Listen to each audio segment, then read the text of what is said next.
Welcome to Dark Hours FM, where real horror meets the unknown.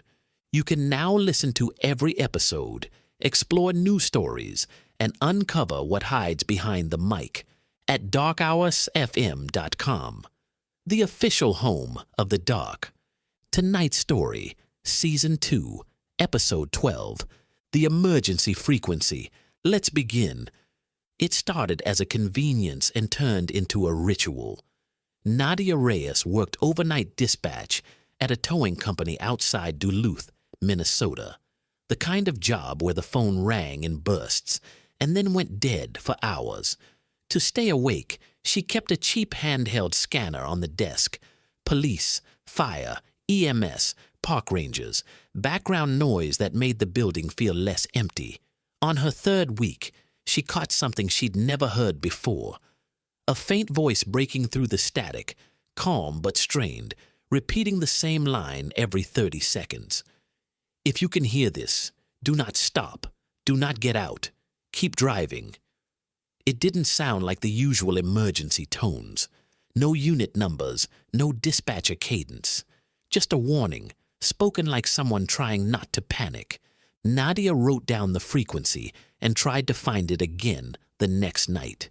She did. Same message, same voice. At first, she assumed it was some kind of automated alert, maybe a rural repeater or a test channel. But the longer she listened, the more it felt wrong. The pauses between words weren't uniform like a recording. The breathing shifted. Once, beneath the message, she heard a faint sound, metal scraping, followed by a muffled sob that vanished as quickly as it came. Nadia raised the scanner volume, leaning in until the hairs on her arms lifted. The warning repeated again. Do not stop. Then a second voice, distant and distorted, whispered something that made her stomach drop. She can hear us. The next morning, she asked her co-worker, Trent, if he'd ever heard of that channel. He frowned and shook his head. He'd worked dispatch jobs for years. He said the forest roads outside town had dead zones where signals bounced strangely, but a clear message like that, no. When Nadia offered to show him that night, Trent laughed like she was trying to scare him and told her to quit listening to weird stuff.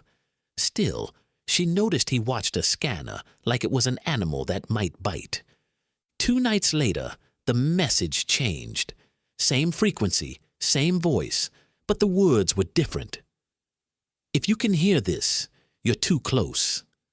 The tone was still controlled, but there was something underneath it now.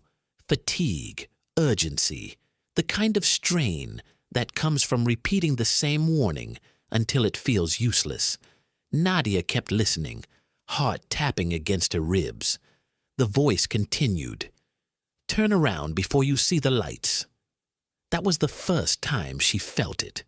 The sense the message wasn't meant for random listeners.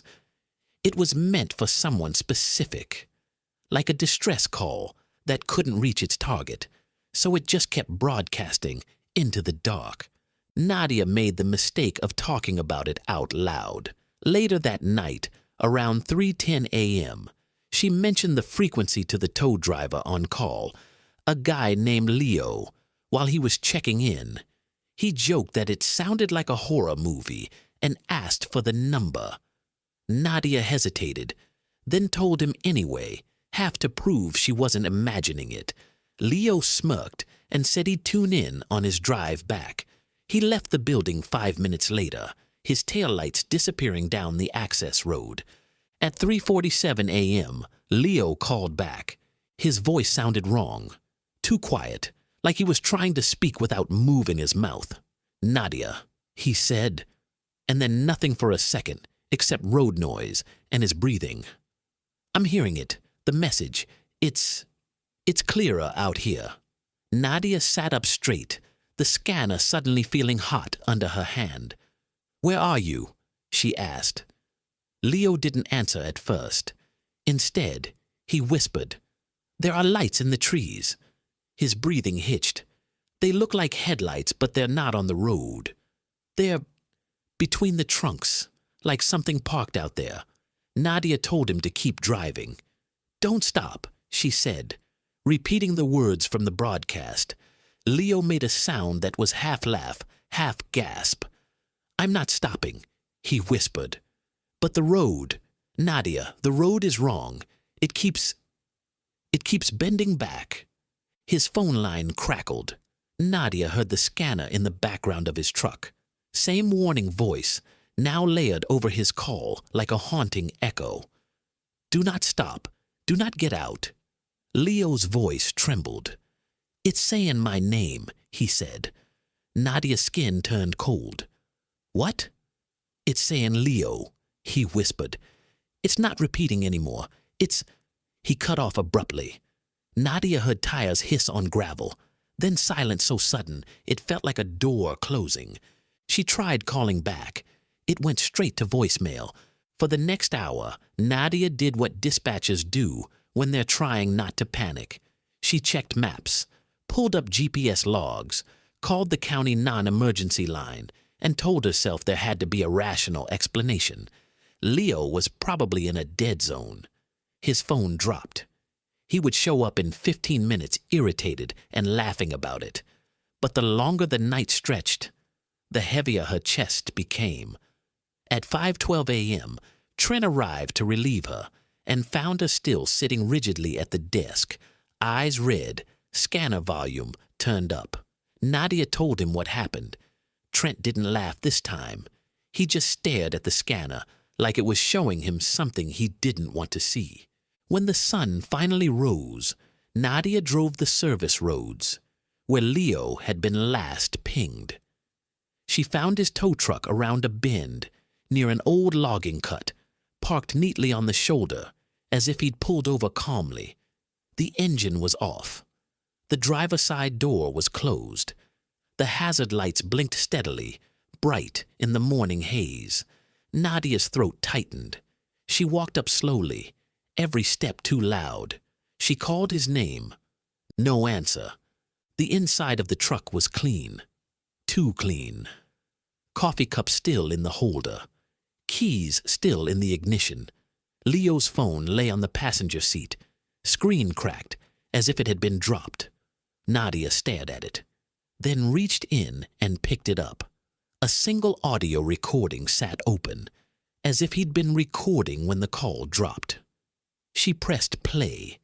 At first, only static, then Leo's breathing, then the same calm warning voice, closer than she'd ever heard it.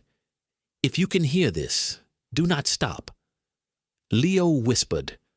"I didn't stop." A pause. Something tapped on the truck from the outside, soft, rhythmic, like a fingernail on glass. Leo's breathing quickened. Then another voice entered the recording, low and wet, not coming from the scanner. It sounded like it was right beside him in the cab. "Open the door," Leo whispered. "No." The tapping turned into scratching, slow, patient. Then the warning voice, now sounding almost desperate. "Do not look at them. Do not let them see you look." A shuddering inhale from Leo. The next words barely made sense through his panic. "There's someone outside," he whispered. "It looks like me." The recording ended in a sharp crack, like the phone had been smashed or thrown. Police searched for Leo for 3 days. Dogs lost his scent within 50 yards of the truck, circling back on themselves like the trail kept looping. Deputies found nothing in the woods but a patch of disturbed earth, where the leaves had been scraped away in a wide oval, as if something large had been dragged in slow circles. Nadia never told anyone about the recording after she gave it to the investigators. Officially, the case was listed as a disappearance with no evidence of foul play. Unofficially, the older deputy who took her statement told her something she still thinks about whenever the wind hits the house at night. He said, "People go missing out here more than you'd think. Most of the time, it's exposure or bad luck. But every now and then, the radios pick up a voice that isn't ours." Nadia quit a week later. She stopped sleeping through the night. She stopped driving certain back roads. She threw the scanner away, then dug it out of the trash 2 days later like it had a pull on her. On the third night after Leo disappeared, she turned it on one last time, telling herself she needed closure, that she needed to hear it and prove it was just static and imagination. The frequency was there immediately. No warning message this time, no repetition. Just a voice, calm and familiar, speaking softly through the hiss. It was Leo. He sounded tired, like someone calling from far away. "If you can hear this," he said, "don't stop. Don't get out. Keep driving."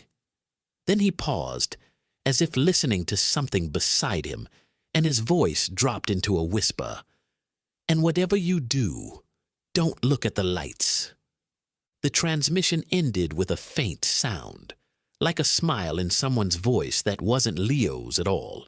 And then the frequency went silent, like it had never existed. These things happen somewhere, maybe closer than you think, and not all of them are finished.